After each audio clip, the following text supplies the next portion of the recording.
Most people don't set out to destroy their own lives. But the road to ruin? It's paved with tiny, almost imperceptible steps. There's a brutal, unspoken truth about married women that most men don't see. It's the truth that makes them the easiest prey. Not because they're weak, not because they lack morals, but because human nature is wired for temptation. No one wakes up and says, "Today I think I'll betray everything I've built." It happens in the smallest moments, the innocent conversations, the lingering glances, the way her heart beats just a little faster when she gets a message from someone who isn't her husband. Psychologists have studied this for decades. They call it the slow erosion of boundaries. One step at a time, one thought at a time, until one day she looks in the mirror and doesn't recognize the person staring back at her. So why are some married women so easy to lure in? And more importantly, how do they justify it to themselves? That's exactly what we're about to expose. Stay with me until the end, because once you see the truth, you'll never be blind to it again. And hey, if you're getting value from this, make sure to like this video and subscribe. Let's get into it. 1. The unspoken void. Why some married women seek external attention. The great marriages are partnerships. It can't be a great marriage without being a partnership. Helen Mirren, marriage, at its best, is a bond that withstands time, trials, and temptations.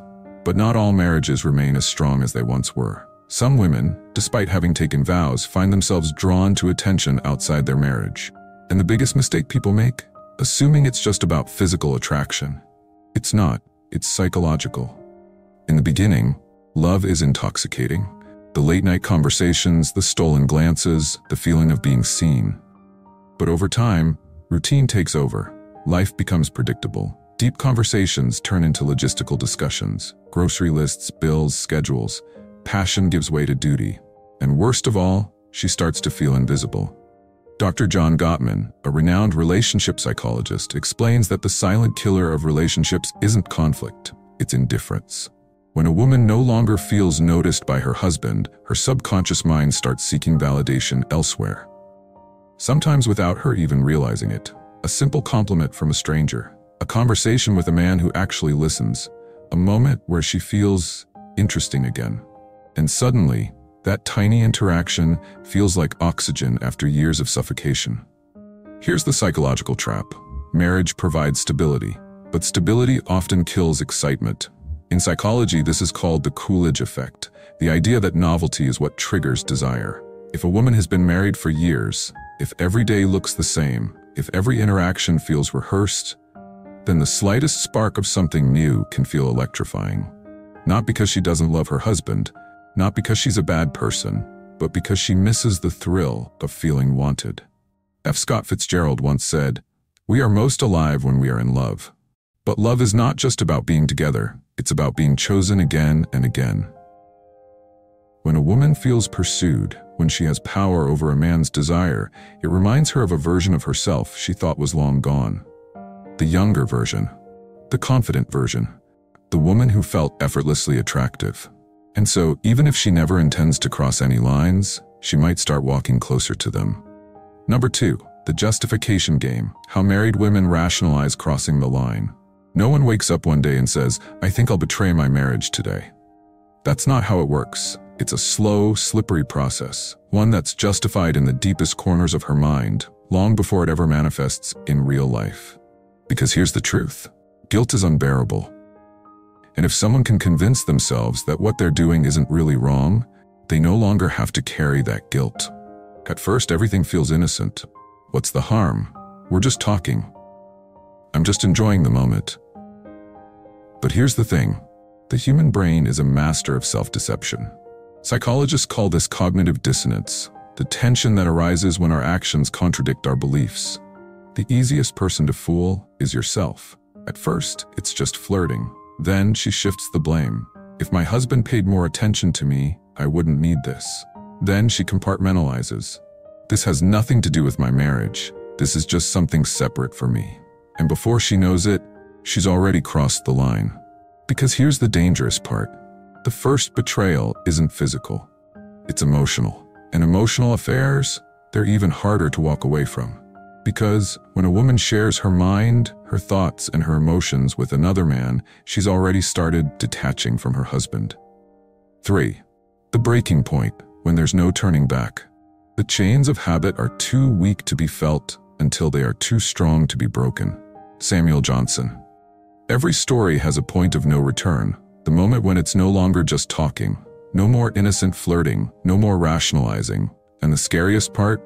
Most women don't even realize when it happens, until it's too late. Once a woman crosses that threshold, she doesn't just see her husband differently, she sees herself differently. At this stage, she doesn't feel like she's cheating, she feels like she's found something she lost. And that's why some married women become the easiest prey. Not because they set out to betray their marriage, but because they're looking to feel something that's missing. And once they find it, walking away feels impossible. The "I deserve this" mindset. At first, the thought of stepping outside the marriage might seem unthinkable. A woman who once valued loyalty, trust, and commitment would never imagine herself crossing lines she swore she'd never approach. But as time goes on, subtle justifications creep into her mind, reshaping how she views her own actions. Neglect, dissatisfaction, or emotional starvation can create a dangerous internal dialogue. I've given so much and received so little in return. Why shouldn't I take back something for myself? Over time, this rationalization becomes stronger. She no longer sees the attention she's receiving from another man as a betrayal. Instead, it starts to feel like a form of self-care, even justice. After all, she reasons, she has sacrificed for the relationship, remained faithful through loneliness, and endured emotional disconnection. If her husband hasn't noticed her struggles, why should she keep waiting? Slowly, the moral weight of her actions lifts, replaced by a feeling of entitlement. She tells herself, "I deserve this. I deserve to feel wanted. I deserve to feel alive again." This shift in perspective is critical because at this stage, the mental barrier that once held her back starts to dissolve. Justification makes any action easier, and once she truly believes she deserves this outside validation, the resistance to temptation weakens. And when resistance weakens, boundaries shatter. The breaking point, when there's no turning back. 10:41.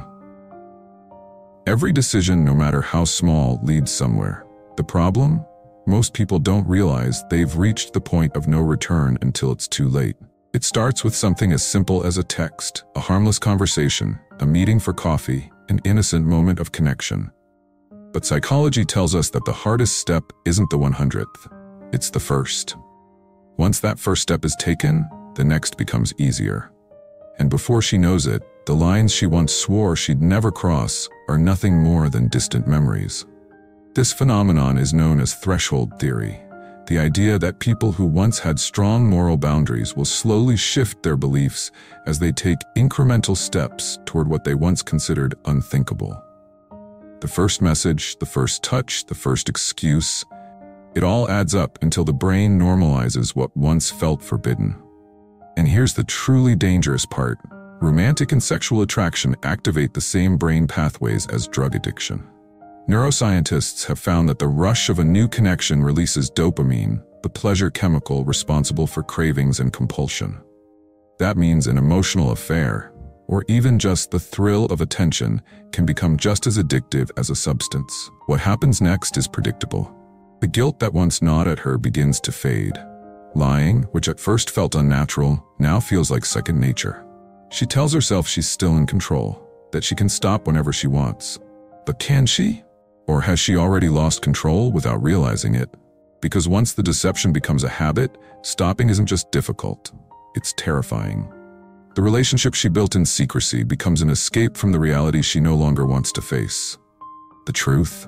The more she lies, the more she starts to believe her own justifications. And at this stage, there's only one outcome. The secret will either be exposed, or it will consume her completely.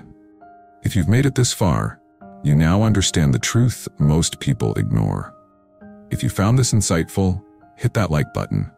And if you want more content like this, subscribe so you don't miss out. Until next time, stay sharp, stay aware, and never be blind to the game again.